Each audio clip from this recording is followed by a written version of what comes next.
Assalamualaikum warahmatullahi wabarakatuh. Alhamdulillah nahmaduhu wa nasta'inuhu wa nastaghfiruh wa nu'minu bihi wa natawakkalu alaihi wa na'udzu bihi min syururi anfusina wa min sayyiati a'malina may yahdihillahu fala mudilla lahu wa may yudlilhu fala hadiyalah. ونشهد أن لا إله إلا الله وحده لا شريك له ونشهد أن سيدنا ومولانا محمدا عبده ورسوله أما بعده قال الله تعالى في كتابه الكريم أعوذ بالله من الشيطان الرجيم بسم الله الرحمن الرحيم والذين جاهدوا فينا لنهدينهم سبلنا وإن الله لمع المحسنين وقال النبي صلى الله عليه وسلم من خاف أدلج ومن أدلج بلغ المنزل ألا إن سلعة الله الغالية ألا إن سلعة الله الجنة أو كما قال عليه الصلاة والسلام. Jamaah sholat subuh yang dirahmati Allah subhanahu wa ta'ala, alhamdulillah, bersyukur kita kepada Allah subhanahu wa ta'ala atas nikmat, karunia, hidayah, taufik serta inayah yang Allah ta'ala berikan kepada kita. Kita dibangunkan oleh Allah ta'ala setelah kematian yang sementara. Kita diberikan kekuatan oleh Allah ta'ala untuk mentaati perintah Allah ta'ala, diberikan kesempatan untuk sujud di hadapan Allah subhanahu wa ta'ala di saat orang-orang bermaksiat kepada Allah subhanahu wa ta'ala.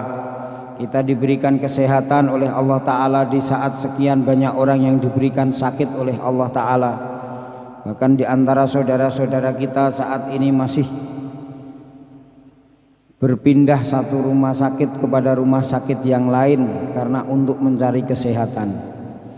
Ada saudara kita yang saat ini masih sibuk membangun rumahnya karena kemarin roboh ada gempa, dan masih banyak macam-macam musibah yang Allah ta'ala timpakan kepada umat ini dan Allah ta'ala selamatkan kita. Ini adalah anugerah yang luar biasa dari Allah ta'ala.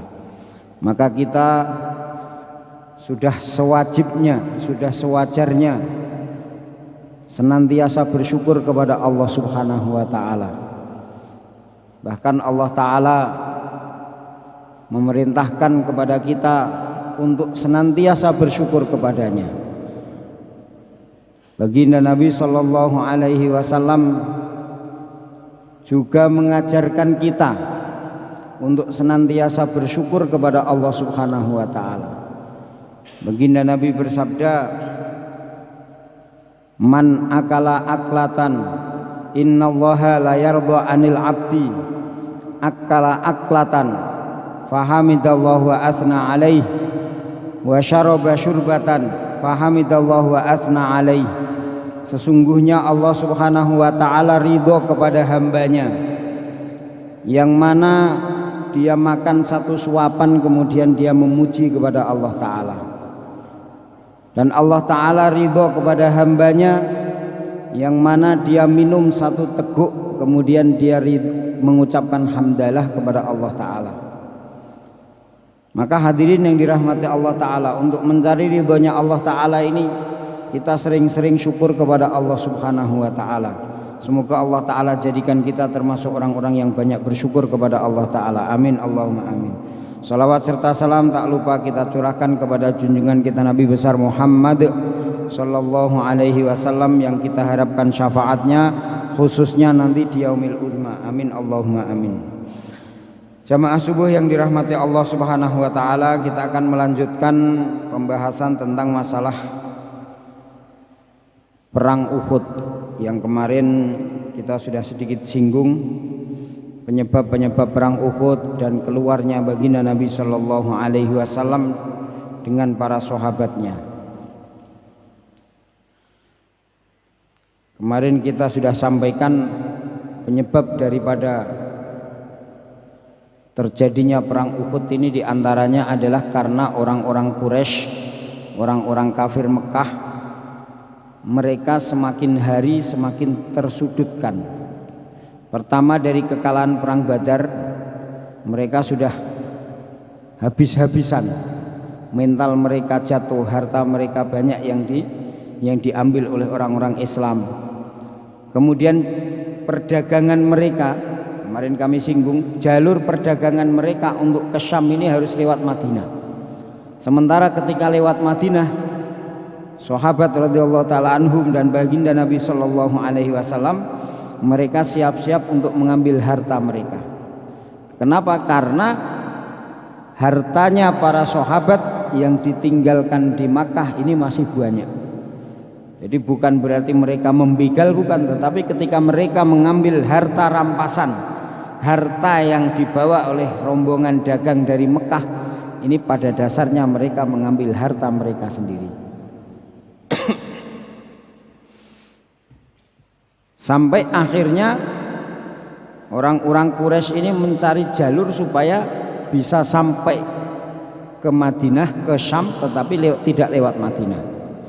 Hal itu pun kemudian terdengar oleh Rasulullah Shallallahu Alaihi Wasallam.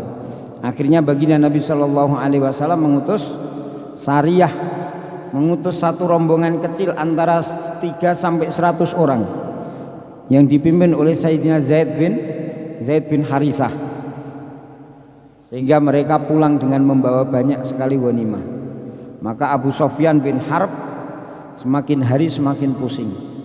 Akhirnya Abu Sufyan bin Harb mengumpulkan orang-orang pemuka-pemuka Quraisy. Ada Abu Sufyan bin Harb, ada lagi Ikrimah bin Abu Jahal, ada lagi beberapa orang yang mereka bersiap-siap untuk menyerang kembali Madinah. Persiapan itu dibuat kurang lebih 1 tahun. Persiapan itu kurang lebih dibuat 1 tahun.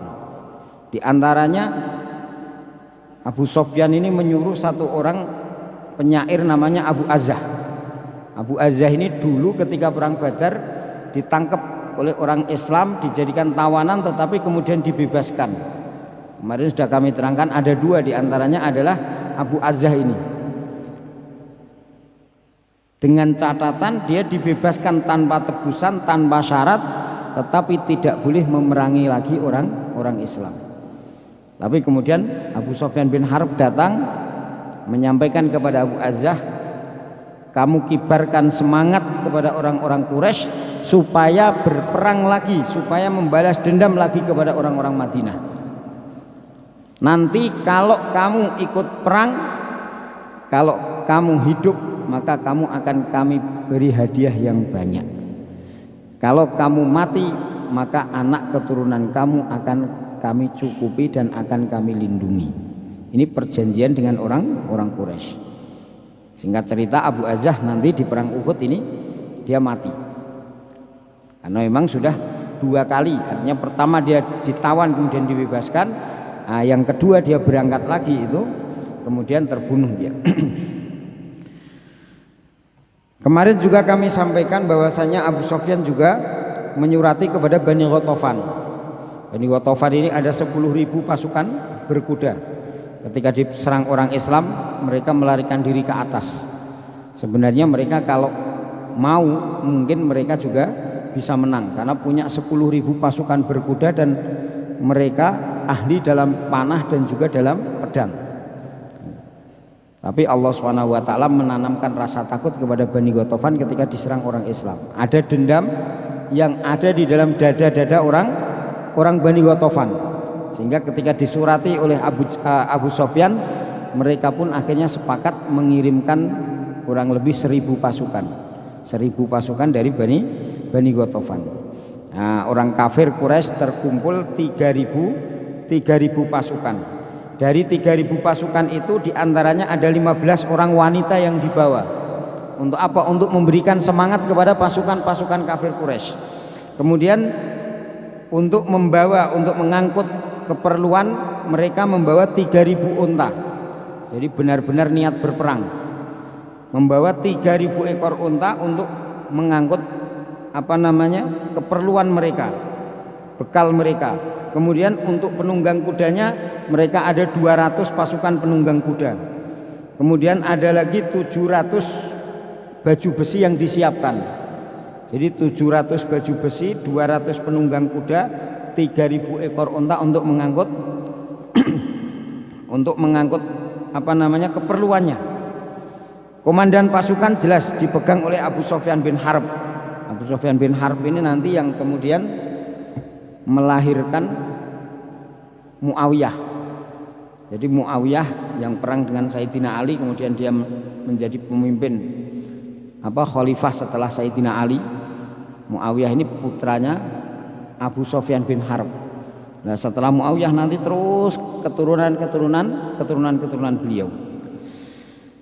Kemudian untuk pasukan penunggang kudanya dari orang Quraisy dipimpin oleh Khalid bin Walid. Khalid bin Walid sebelah kanan, Ikrimah bin Abu Jahal sebelah kiri. Nanti dua-duanya menjadi panglima perang setelah masuk Islam. Yang satu masuk Islam ketika Fathu Makkah, yang satu Ikrimah bin Abu Jahal ini nanti masuk Islamnya dikejar-kejar hidayah. Jadi istrinya sudah masuk Islam, kemudian suaminya setelah Fathu Makkah istrinya sudah masuk Islam, suaminya nggak mau masuk Islam. Ikrimah bin Abu Jahal ini tidak mau masuk Islam, dia akhirnya lari menuju ke Jeddah. Sampai di Jeddah dia akan nyebrang laut. Maka ketika ada tukang kapal di situ, dia bilang, saya mau naik kapal, mau nyebrang ke sana. Kata tukang kapal itu, kalau kamu ucapkan kalimat syahadat, saya akan hantarkan kamu sampai ke sana. Kaget Ikrimah. Saya lari dari rumah itu meninggalkan kalimat itu, sampai di sini malah kamu suruh mengucapkan kalimat itu. Akhirnya nego, petugas perahunya pokoknya nggak mau. Saya nggak mau mengantarkan kalau kamu tidak mengucapkan kalimat syahadat. Sampai beberapa lama kemudian istrinya datang. Akhirnya dibawa pulang, disowankan Nabi untuk mengucapkan kalimat syahadat. Ini anaknya Abu Jahal. Ketika perang Uhud, Ikrimah bin Abu Jahal ini membawa pasukan kuda bersama Khalid bin Walid. Hanya Khalid bin Walid pasukan sayap kanan, Ikrimah pasukan sayap kiri. Kemudian dari orang Islam sendiri, ketika orang-orang kafir Quraisy menyiapkan pasukan, maka Rasulullah Shallallahu Alaihi Wasallam ternyata punya mata-mata yang ada di Mekah, yakni pamannya sendiri, Abbas bin Abdul Muthalib. Begitu mendengar bahwasanya orang-orang Quraisy menyiapkan ada 3.000 pasukan dengan segenap perlengkapannya, maka Abbas bin Abdul Muthalib mencari orang untuk mengirimkan surat kepada Rasulullah Shallallahu Alaihi Wasallam. Cari kuda yang paling cepat, diberikan orang yang paling lincah, kemudian mengirimkan surat. Dalam 3 hari orang itu sudah sampai di Madinah. Jadi dalam 3 hari orang itu lari dengan berkuda sampai di Madinah. 3 hari itu sudah sampai. Akhirnya baginda Nabi Shallallahu Alaihi Wasallam menerima surat itu ketika di Kubah. Ketika di Masjid Kuba, Nabi Shallallahu Alaihi Wasallam menerima surat itu, kemudian memerintahkan kepada Sayyidina Ubay bin Ka'ab untuk membacakan surat itu kepada jamaah Kuba. Jadi baginda Nabi memerintahkan, kemudian Ubay bin Ka'ab membacakan. Setelah dibacakan, baru kemudian baginda Nabi Shallallahu Alaihi Wasallam pulang ke Madinah, pulang ke Masjid Nabawi, mengumpulkan tokoh-tokoh Muhajirin dan tokoh-tokoh Ansor. Perjalanan dari Mekah ke Madinah ini kalau perjalanan normal, perjalanan unta itu kurang lebih 1 bulan. Kurang lebih 1 bulan. Ini ditempuh dalam waktu 3 hari. Maka mereka masih ada persiapan kurang lebih 27 hari. Nah, selama 27 hari itu, maka dikatakan Madinah siaga 1. Semua lorong-lorong Madinah selalu dijaga siang malam, bahkan pintu gerbang masuknya Madinah pun juga dijaga. Rasulullah Shallallahu Alaihi Wasallam selalu dijaga oleh Sayyidina Sa'ad bin Mu'ad, Usaid bin Khudair, Sa'ad bin Ubadah. 3 orang ini yang senantiasa menjaga rumahnya Rasulullah. Ada Sa'ad bin Mu'ad nanti yang meninggal ketika perang Quraidah, ada Usaid bin Khudair, ada Sa'ad bin Ubadah. Ini 3-3-nya ini panglima perang semua. Sa'ad bin Ubadah nanti meninggal dunia ketika penggantian khalifah. Ini Sa'ad bin Ubadah ini yang dicalonkan oleh Rasulullah, oleh orang-orang Ansor untuk menggantikan Rasulullah.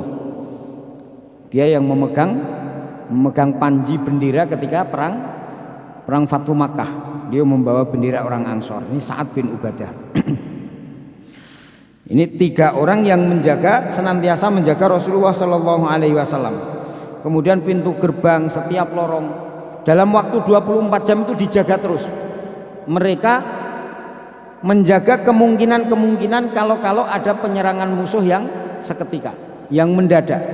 Kenapa? Karena walaupun pasukan itu berjalan diperkirakan sampai kurang lebih 1 bulan, kadang-kadang yang namanya peperangan itu sudah mengutus duluan beberapa pasukan untuk menyerang, istilahnya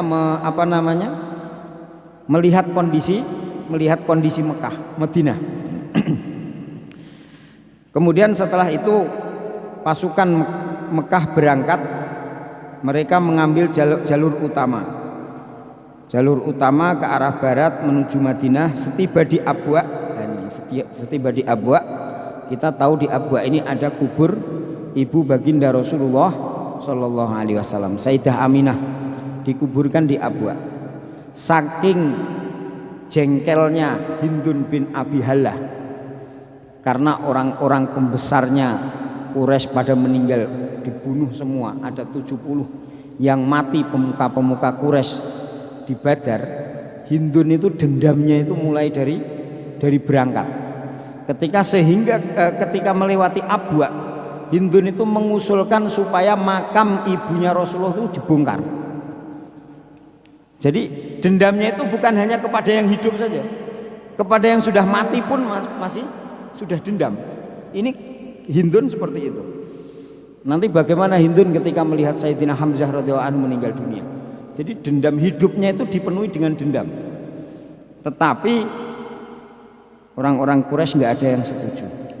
Kenapa? Mereka takut nanti kalau sampai dibongkar, maka istilahnya bahasanya kualat mereka. Kekalahan Badar itu sudah cukup menjadi pecut buat mereka.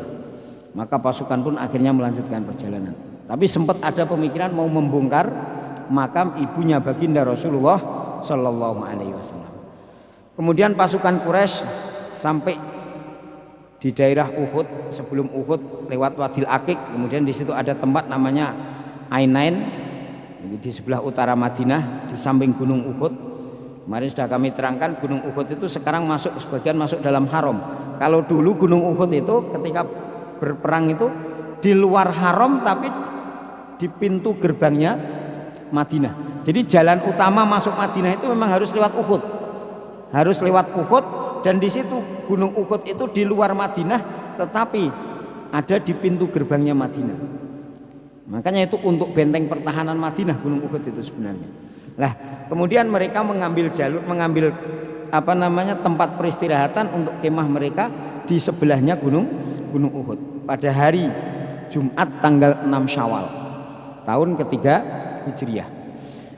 Mendengar pasukan mereka sudah sampai, maka kemarin sudah kami terangkan baginda Nabi Shallallahu Alaihi Wasallam mengumpulkan orang-orang Muhajirin dan orang Ansor. Baginda Nabi Shallallahu Alaihi Wasallam cerita, semalam saya mimpi yang bagus. Ada 3 mimpi yang kemarin sudah kami terangkan. Yang pertama, baginda Nabi mimpi melihat banyak sekali sapi yang disembelih, beberapa ekor sapi yang disembelih. Yang kedua, baginda Nabi melihat pedangnya ada yang rompal, mata pedangnya itu ada yang rompal. Kemudian yang ketiga, baginda Nabi Shallallahu Alaihi Wasallam memasukkan tangannya ke baju besi. 3 mimpi Nabi Shallallahu Alaihi Wasallam ketika sebelum perang Uhud. 1, melihat beberapa ekor sapi disembelih. Yang kedua, pedangnya baginda Nabi Shallallahu Alaihi Wasallam matanya ada yang rompal.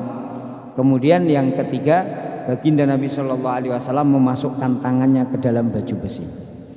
Maka baginda Nabi Shallallahu Alaihi Wasallam memberikan takwil tentang masalah sapi yang disembelih. Beliau mengatakan beberapa orang sahabatku akan meninggal dunia. Tentang masalah pedangnya ada yang rompal, baginda Nabi Shallallahu Alaihi Wasallam memberikan takwil sebagian dari keluargaku akan ada yang meninggal dunia. Kemudian baginda Nabi menakwili baju besi ini adalah Madinah. Artinya Nabi akan kembali lagi di dalam Madinah dengan kondisi perhitungan yang kokoh. Maka Nabi menyampaikan bagaimana kalau kita tidak usah keluar dari Madinah, kita tunggu saja. Kalau mereka kok nanti menyerang, ya kita siapkan tempat di Madinah. Kalau seandainya mereka tidak menyerang, ya kita biarkan saja. Kalau dibiarkan nanti mereka akan capek sendiri. Tapi kalau masuk di Madinah, kita sudah siapkan. Ibu-ibu disiapkan untuk menyerang pasukan-pasukan musuh dari atas rumah mereka dengan melempari batu, melempari panah dan lain sebagainya. Kemudian bapak-bapak mereka sudah disiapkan tempat-tempat untuk menyerang mereka. Tapi anak-anak mudanya mereka mengatakan, ya Rasulullah, kami perang Badar sudah tidak ikut. Kondisi inilah yang kami tunggu-tunggu. Perang Badar Ramadan tahun kedua Hijriah, perang Uhud bulan Syawal tahun ketiga Hijriah, 1 tahun setelahnya. Jadi bulan Syawal tahun ketiga setelah Hijriah. Kemudian hadirin yang dirahmati Allah Ta'ala, maka akhirnya baginda Nabi Shallallahu Alaihi Wasallam melihat dan mendengar desakan-desakan orang Muhajirin, orang-orang Ansor, khususnya para pemudanya. Maka akhirnya Nabi Shallallahu Alaihi Wasallam memberikan kabar gembira. Nabi Shallallahu Alaihi Wasallam selesai sholat Jumat, kemudian dengan orang-orang Muslim menyampaikan nasihat dan perintah kepada mereka dengan penuh semangat, mengabarkan bahwa kemenangan pasti di tangan selagi mereka sabar. Kemenangan pasti di tangan selagi mereka sabar. Ini janji Rasulullah. Kenapa kok nanti perang Uhud itu terjadi kekalahan? Karena ada sedikit kurang sabarnya orang-orang yang di atas Jabal Rumah. Makanya di sini dikatakan Nabi, kemenangan pasti akan di tangan kita selagi kita bersabar, serta mereka memerintahkan untuk bersiap-siap menghadapi musuh. Kemudian baginda Nabi Shallallahu Alaihi Wasallam masuk memakai baju besi, kemudian keluar. Sementara yang di luar, Sayyidina Sa'ad bin Mu'ad, Usaid bin Khudair melihat wajah Nabi Shallallahu Alaihi Wasallam kok kurang senang. Maka Sayyidina Sa'ad mengatakan, kayaknya kita terlalu memaksakan kepada Rasulullah. Maka akhirnya mereka, begitu Nabi keluar, menyampaikan apa yang menjadi unek-unek mereka. Ya Rasulullah, kami tidak memaksa engkau pada perkara yang engkau tidak senang. Kalau memang engkau kok tidak mau keluar, kami pun akan ikut. Kalau engkau keluar, kami juga akan ikut. Maka kalau engkau memang senang untuk di Madinah, maka kami pun akan ikut engkau ya Rasulullah. Maka Nabi bersabda, tidak pantas bagi seorang Nabi yang sudah memakai baju besi sehingga dia berperang, sehingga Allah Ta'ala memberikan keputusan dengan kemenangan atau dengan kematian. Ini yang disampaikan Rasulullah. Kemudian baginda Nabi Shallallahu Alaihi Wasallam berangkat menyiapkan pasukannya. Kelompok Muhajirin benderanya diberikan kepada Sayyidina Mus'ab bin Umair.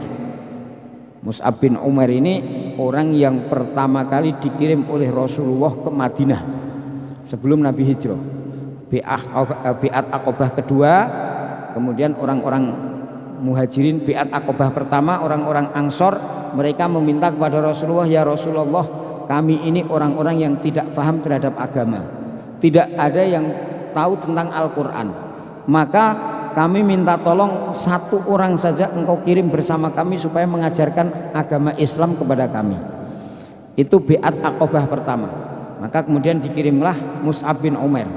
Sayyidina Mus'ab bin Umair di sana kemudian gerak dengan Sayyidina Jundub bin Junadah, gerak satu di Madinah, sehingga setahun berikutnya Bi'at Aqobah pertama kurang lebih 12 orang, Bi'at Aqobah kedua yang masuk Islam yang ikut Bi'at kurang lebih sudah ada 70. Berarti dalam 1 tahun ada 50 lebih orang yang masuk Islam.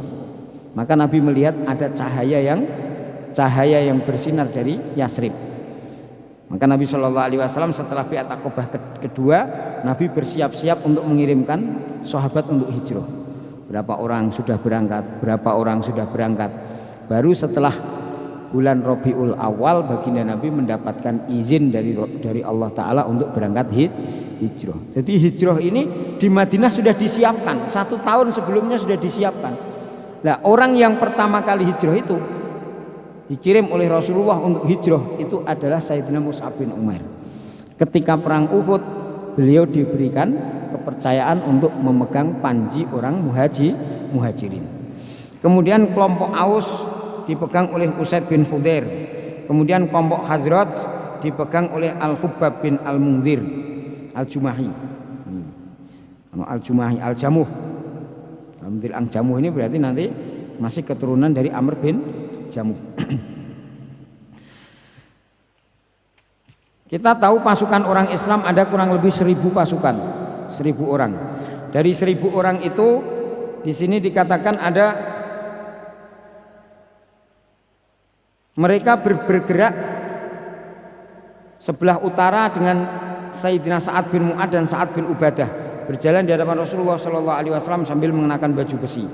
Setelah melewati Saniyatul Wada, ini dari Saniyatul Wada dari kejauhan terlihat ada seorang satuan kelompok lengkap yang dengan persenjataannya. Ketika ditanyakan dari kelompok manakah mereka, dikabarkan bahwa mereka adalah orang-orang Yahudi yang menjadi sekutunya orang Khazraj. Mereka ingin ikut serta dalam peperangan melawan orang-orang musyrik. Beliau bertanya, apakah mereka sudah masuk Islam? Setelah diketahui ternyata mereka belum masuk Islam, maka beliau menolak untuk meminta bantuan kepada orang-orang kafir. Baginda Nabi mengatakan bahwasannya tidak ada perlawanan kepada orang kafir dengan meminta bantuan orang kafir. Beliau mengatakan la nastangsiru bi ahli syirki ala ahli syirki. Sebagaimana di dalam perjanjian Madinah 16 perjanjian Madinah. Piagam Madinah diantaranya adalah kita tidak akan meminta tolong kepada orang-orang musyrik untuk memerangi orang-orang musyrik. Walaupun toleransi ada, tapi khusus untuk berperang kepada orang musyrik, baginda Nabi tidak meminta bantuan kepada orang musyrik. Maka akhirnya mereka pun disuruh pulang lagi. Jadi 1000 mereka berangkat. Lah di tengah perjalanan ternyata Abdullah bin Ubay bin Salul, pimpinan orang munafik yang tadinya mengusulkan supaya tetap tinggal di Madinah.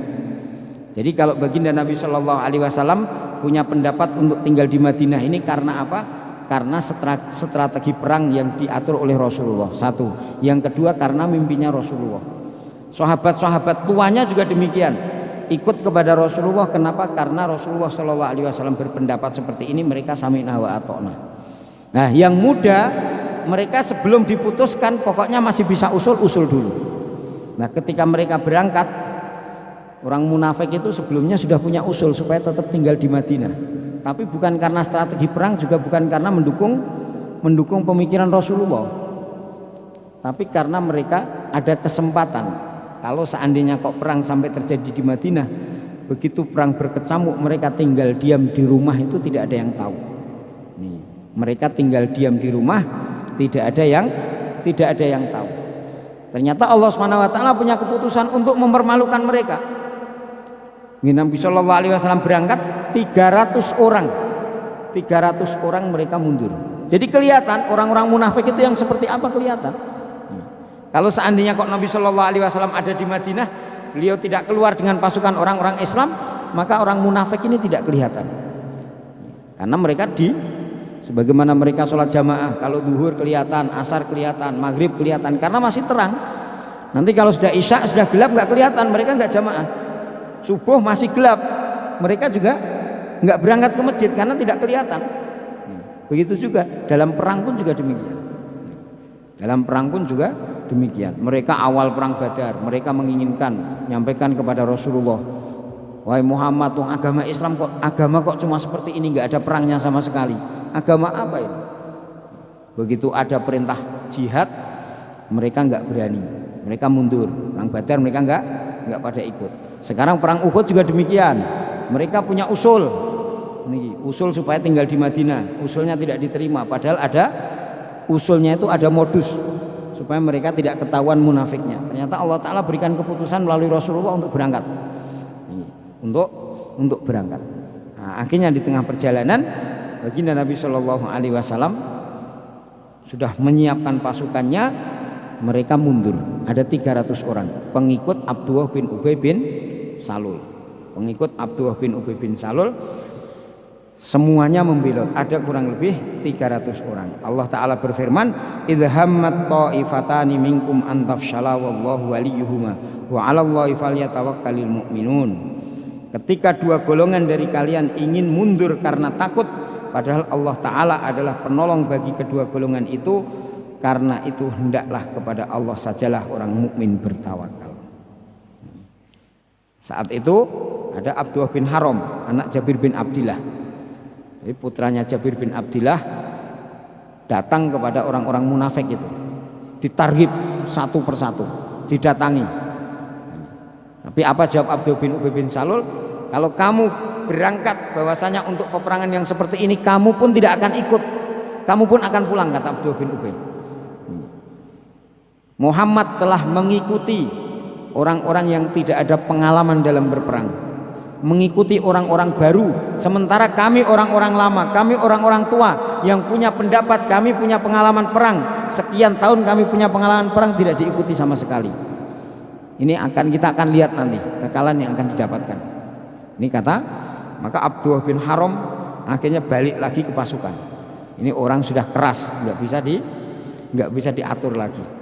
Tentang orang munafik Allah Ta'ala berfirman dalam surat Ali Imran ayat 167, wal ya'lamal ladzina nafaqu wa qila lahum ta'alu qatilu fi sabilillah aw idfa'u qalu law na'lamu qitalan lattaba'nakum hum lil kufri yauma idzin aqrabu minhum lil iman yaquluna bi afwahihim ma laisa fi qulubihim wallahu a'lam bima yaktumun. Dan supaya Allah Subhanahu wa Ta'ala mengetahui siapakah orang-orang yang munafik. Jadi mereka mundur itu memang untuk mengetahui perang Uhud ini sebenarnya ada kekalahan, nantinya ada kekalahan. Tetapi dari awal perang Uhud sendiri Allah Ta'ala sudah memberikan aturan bagaimana Allah Ta'ala akan menunjukkan kepada Rasulullah orang-orang munafik itu siapa saja. Jadi dari awal perang saja Allah Ta'ala sudah memberi ilmu kepada Rasulullah tentang ini loh orang-orang munafik, sehingga Rasulullah lebih hati-hati lagi. Makanya dikatakan Allah Subhanahu wa Ta'ala berfirman supaya Allah Ta'ala mengetahui siapa orang-orang yang munafik. Kepada mereka dikatakan, marilah berperang di jalan Allah atau pertahankanlah diri kalian. Ini sebagaimana yang dikatakan oleh Abdullah bin Haram tadi. Mereka berkata, sekiranya kami mengetahui akan terjadi peperangan, tentulah kami mengikuti kalian. Mereka pada hari itu lebih dekat kepada kekafiran daripada keimanan. Mereka mengatakan dengan mulutnya apa yang tidak ada yang terkandung di dalam hatinya, dan Allah Ta'ala lebih mengetahui apa yang mereka sembunyikan. Jadi ciri-ciri orang munafik, yaquluna bi afwahihim ma laisa fi qulubihim. Mereka mengucapkan dengan lisannya apa-apa yang tidak sesuai dengan apa yang ada dalam hatinya. Jadi orang munafik itu lahirnya seperti ini, batinnya berbeda lagi. Ini dalam Al-Quran disebutkan. Kemudian setelah sisa pasukan Islam tinggal kurang lebih 700 prajurit. Tadi dari 700 prajurit cuma ada sekitar berapa baju besi, berapa pasukan perangnya. Ada 40 orang pasukan panah. Kemudian ada lagi yang berkuda sekitar 20 atau berapa tadinya. Kemudian setelah itu pasukan musyrikin mengambil tempat yang menghalangi pasukan muslimin dengan bukit Uhud. Jadi mereka tadinya di sebelah Ka'bah, sebelah Mekah, dari arah Mekah mereka berputar. Mereka menghalangi di daerah Uhud. Beliau bertanya, siapakah yang bisa menunjukkan jalan yang lebih dekat tanpa harus melewati musuh? Nanti ternyata mereka sudah berdiri di depan pintu gerbang Madinah. Maka Nabi bertanya, siapakah, ada enggak orang yang tahu jalan yang kita akan berada di dekat musuh tetapi kita tidak melewati musuh? Maka Abu Haitham menjawab, saya wahai Rasulullah. Lalu dia memilih jalan yang lebih pendek ke Uhud, melewati tanah dan perkebunan milik Bani Harisah. Jadi bukan melewati jalur yang kalau sekarang orang umroh lewat jalur besar itu, bukan, tetapi lewatnya lewat sebelah kiri, lewat sebelah kiri. Nah kalau kita mau ke Uhud itu sekarang ada jalan yang besar itu, ya itu lewat sebelah kiri itu bisa sampai ke sana. Maka kemudian pasukan berjalan menuju jalur ini dengan melewati kebun milik Mirbak bin Qaizi. Mirbak bin Qaizi seorang munafik yang buta. Tatkala dia merasa bahwa pasukan muslimin sedang lewat, maka dia menaburkan debu ke wajah orang-orang muslim seraya berkata, aku tidak memperkenankan kamu masuk ke dalam kebunku jika memang engkau benar-benar Rasulullah. Jadi Masya Allah, delalah itu kok yang dilewati itu kebunnya orang munafik. Untungnya munafiknya buta. Nah kalau munafiknya bisa melihat kan ditutup itu kebunnya. Jadi setelah masuk mereka lewat baru menyadari, oh ini ada pasukan. Maka dia mengatakan, aku tidak akan memperkenankan kamu masuk ke dalam kebunku jika memang engkau benar-benar Rasulullah. Ini Masya Allah, ini orang munafik itu ada juga, sudah buta masih munafik lagi nih. Orang-orang muslim langsung mengerubuminya dengan maksud untuk menghabisinya. Namun beliau bersabda, kalian jangan membunuhnya, ini adalah orang yang buta hatinya, karena itu buta pula matanya. Sampai mati dia tidak sembuh, sampai mati matanya tidak bisa melihat, mati dalam keadaan munafik. Jadi sebenarnya hampir saja dibunuh oleh sahabat. Kemudian Rasulullah Shallallahu Alaihi Wasallam meneruskan perjalanan hingga tiba di kaki bukit Uhud. Pasukan muslimin mengambil tempat dengan posisi menghadap ke arah Madinah dengan memunggungi Uhud. Dengan posisi ini pasukan musuh berada di tengah antara mereka dan Madinah. Jadi mereka berpikir akan menghadang pasukan muslim dari pintu gerbangnya. Begitu keluar mereka langsung serang. Ternyata Rasulullah putar arah, Rasulullah sudah berada di kaki bukit Uhud. Jadi di kaki bukit Uhud Nabi di sini, kemudian pasukan Quraisy di sini, kemudian di sini Madinah. Di sini Madinah. Sehingga orang-orang kafir sudah terjepit dalam posisi antara Madinah dengan orang pasukan muslim. Seandainya kok mereka lari, maka mereka lari masuk ke Madinah. Kalau kalah mereka larinya tidak bisa kemana-mana, masuk ke Madinah. Sementara di Madinah orang-orang wanitanya mereka sudah dipersiapkan semua. Seandainya mereka sampai masuk ke Madinah, maka wanitanya tugasnya untuk melempari batu dari atas loteng mereka. Di sana Rasulullah Shallallahu Alaihi Wasallam membagi tugas pasukannya dan membariskan mereka sebagai persiapan untuk menghadapi pertempuran. Beliau menunjuk satu pasukan yang terdiri dari para pemanah ulung. Komandannya adalah Abdullah bin Jubair bin Nu'man al-Ansori al-Ausi. Jadi pimpinan pasukannya, pasukan pemanah itu adalah Abdullah bin Jubair an-Nu'mani. Jadi pasukan Abdullah bin Jubair ini ada Abdullah bin Jubair yang menjadi gubernur Mekah nantinya, itu adalah orang Quraisy, orang Islam dari keturunan Quraisy. Lah yang menjadi pimpinan panah ini Abdullah bin Jubair bin Nu'man al-Ansori dari orang Aus. Beliau memerintahkan agar mereka menempati posisi di atas bukit yang sekarang sering dinamakan Bukit Rumah atau Jabal Rumah.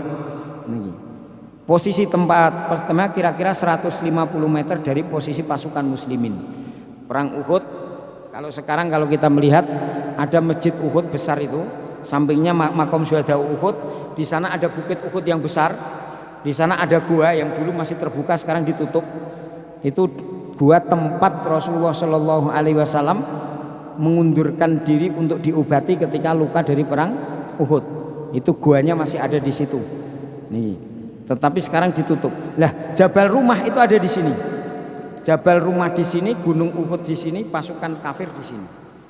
Jadi dibagi oleh Rasulullah Shallallahu Alaihi Wasallam untuk orang-orang pemanahnya dipimpin oleh Abdullah bin Jubair bin Nu'man. Tujuan dari penempatan pasukan ini tercermin dari penjelasan yang disampaikan Rasulullah Shallallahu Alaihi Wasallam kepada para pemanah. Beliau bersabda kepada pemimpin mereka, lindungilah kami dengan anak panah, agar musuh tidak menyerang kami dari arah belakang. Tetaplah di tempatmu, entah kita di atas angin ataupun terdesak, agar kita tidak diserang dari arahmu. Sudah diarahkan oleh Rasulullah. Jadi untuk melindungi dari atas, supaya apa? Tidak ada yang membokong dari belakang. Supaya tidak ada yang membokong dari belakang, sehingga pasukan pemanah ini seandainya ada pasukan yang mau membokong dari belakang, lewat dari atas, mereka sudah siap untuk melemparkan anak panah. Maka Nabi juga berpesan, janganlah kalian atau tetaplah kalian di tempatmu, entah kita menang ataupun kalah. Sebelum ada perintah kamu jangan turun. Maka beliau juga bersabda kepada para pemanah itu, lindungilah punggung kami. Jika kalian melihat kami sedang bertempur, maka kalian tidak perlu membantu kami. Jika kalian melihat kami telah mengumpulkan harta rampasan, maka janganlah kalian turun bergabung bersama kami. Jadi jelas, arahannya Rasulullah itu sudah jelas. Mereka jangan turun sebelum ada perintah dari Rasulullah. Dalam riwayat Al-Bukhari juga disebutkan, beliau bersabda, jika kalian melihat kami disambar burung sekalipun, maka janganlah kalian meninggalkan tempat itu kecuali ada utusan yang datang kepada kalian. Jika kalian melihat kami dapat mengalahkan mereka, maka janganlah kalian meninggalkan tempat hingga ada utusan yang datang kepada kalian. Jadi memang sudah diwanti-wanti oleh Rasulullah. Sudah diwanti-wanti oleh Rasulullah.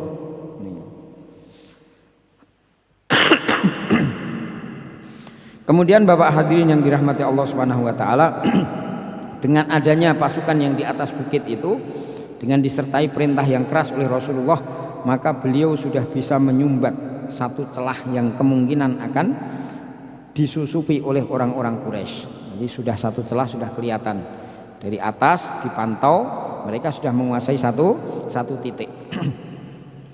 Kemudian pasukan Muslim di sayap kanan dikomandai oleh Al-Mundhir bin Amr, di sayap kiri dikomandai oleh Al-Zubair bin Awam.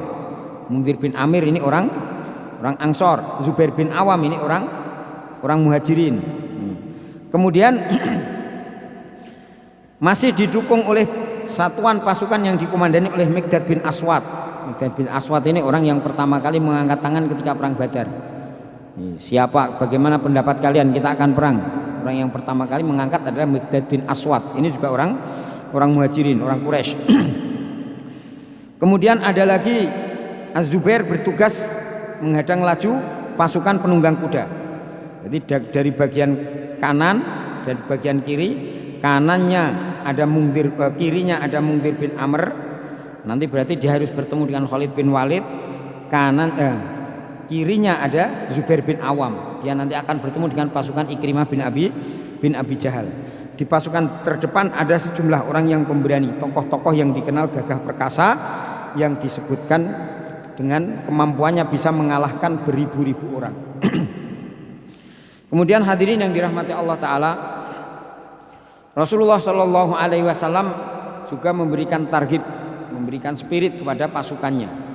Di antaranya Nabi Shallallahu Alaihi Wasallam ketika mengumpulkan pasukan sebelum mulai peperangan, beliau menganjurkan beliau sambil menghunus pedang yang tajam, beliau berseru, siapakah yang ingin mengambil pedang ini dengan haknya?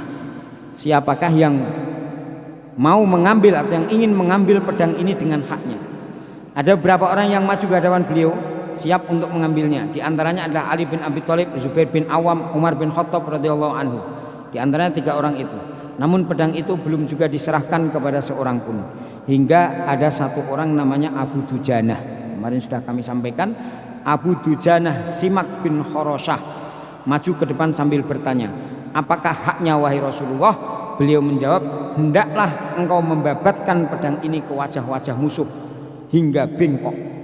Maka beliau mengatakan, aku akan mengambilnya menurut haknya wahai Rasulullah.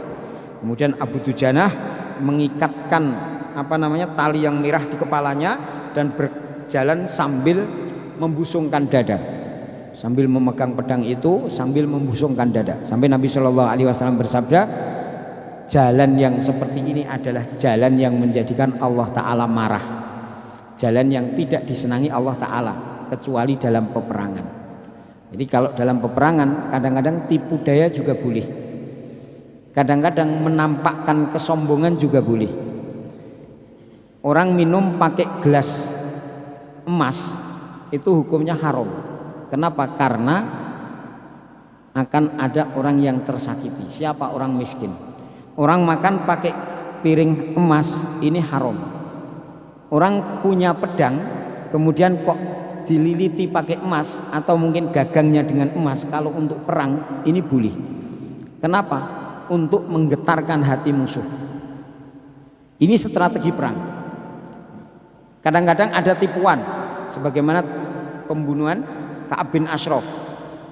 Ketika satu orang ditawarkan siapakah yang mau membunuh Ka'ab bin Ashraf, maka ada satu orang sahabat, ya Rasulullah, apakah boleh ada tipu daya di dalam peperangan? Baginda Nabi bersabda, di dalam peperangan ada mukhada'ah, ada tipu daya, itu wajar. Maka akhirnya dia naik, kemudian memuji minyak rambutnya, memuji pedangnya, akhirnya ditusuk dari atas kepala. Ini tipu daya dalam peperangan itu biasa. Kemudian menampakkan kesombongan juga boleh, untuk menggetarkan hatimu musuh. Ini dalam peperangan boleh. Tapi kalau untuk hari-hari enggak boleh. Nabi SAW bersabda, perjalanan atau jenis berjalan yang seperti ini yang menjadikan Allah Ta'ala marah, Allah Ta'ala tidak senang. Tetapi karena dalam peperangan, maka Allah Ta'ala pun memperbolehkan. Makanya dalam peperangan boleh. Ini bukan berarti terus disamakan, Pak. Oh, kalau seperti itu berarti politik itu boleh menipu, Pak Ustadz. Ya, enggak boleh tetap.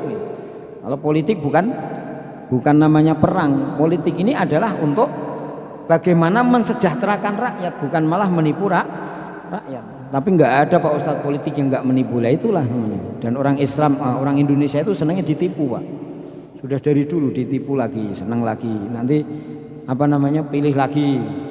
Nanti sebentar lagi nih tahun 2023 ini masjid, nanti sebentar lagi banyak orang yang datang, banyak orang datang ke masjid, banyak orang jadi orang Islam dadaan.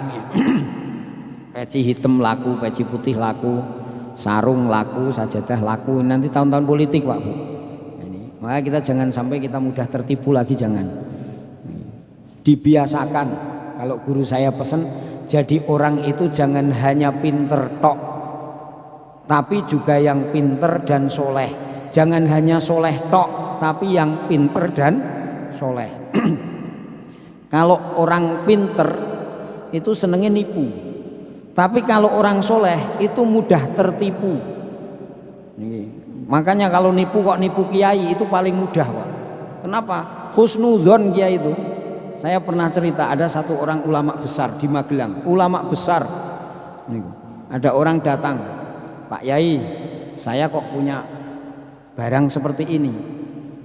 Dilihat nih, dihitung, itu ada keris regolnya 7. Wah, ini apa ini? Katanya keris Mataram, Pak Yai. Wih, bagus sekali ini. Sebelumnya ada orang datang dulu. Pak Yai, saya butuh keris Mataram, Pak Yai. Keris Mataram itu kayak apa? Pokoknya kerisnya ukurannya seperti ini, nanti regolnya 7, bahannya seperti ini. Diterangkan. Ya sudah, nanti kalau ada. Seminggu berikutnya ada orang datang bawa model barang kayak gitu. Tadi dia bilang, kalau ada kamu bayar berapa? 2 miliar coba. 2 miliar nanti kami bayar. Seminggu berikutnya datang ada orang, ini kamu mau minta berapa? Kata orang itu 1,5 miliar, Pak Yai. Wih, mahal sekali. Ini asli, Pak Yai. Terus kayaknya bilang, sudah 1 miliar boleh enggak? Ya sudah. Dikeluarkan semua uang 1 miliar. Tokonya diambil, sampai kekayaan itu bisa dibilang turun. Ditunggu 1 minggu enggak datang. Orang yang tadi tanya itu 1 bulan enggak datang, baru sadar kalau dibohongi. Ini Masya Allah. Jadi kalau jadi orang itu jangan jadi orang yang pinter tok, jangan, tetapi harus soleh. Kalau pinter tok, ya seperti sekarang ini pinternya bohongi tok nih. Tapi kalau jadi orang soleh tok seperti kita ini, orang-orang soleh, dibohongi terus. Husnudzon lagi, oh mungkin sudah bertobat, mungkin untuk periode berikutnya dia akan lebih bagus lagi. Cuma diberi harapan tok, harapan palsu, harap-harap terus. Kalau istilah di sekolah itu ada juara harapan 1. Harapan 1 sampai kiamat nggak mungkin jadi juara, cuma harapan terus. Makanya sekarang sudah nggak ada. Kalau dulu itu ada lomba, ada juara harapan 1, juara harapan 2. Harapan kok juara, berarti kan berharap jadi. Sebenarnya yang juara harapan itu seluruh peserta itu juara harapan, karena mereka mengharap jadi juara. Makanya kalau ada harapan itu sudah. Nah kita ini kadang-kadang terlalu soleh. Orang Indonesia itu terlalu soleh, terlalu pemaaf. Kemarin sudah dibohongi, sekarang dimaafkan lagi. Kemarin lagi ada orang korupsi, ini bagaimana ini? Aduh kasihan orangnya, sudah dimaafkan saja, Pak. Nah dimaafkan lagi. Ada lagi yang sudah membunuh, nanti datang-datang memelas-melas, kasih uang sedikit sudah dimaafkan saja, selesai masalah. Jadi orang Indonesia itu pemaaf, husnudzonnya kuat, pemaafnya kuat, kemudian cepat lupa, cepat melupakan segalanya. Jasa orang ya cepat lupa, dosa orang juga cepat lupa. Ini keistimewaan orang Indonesia. Makanya mudah sekali dibohongi, dikuasai itu mudah.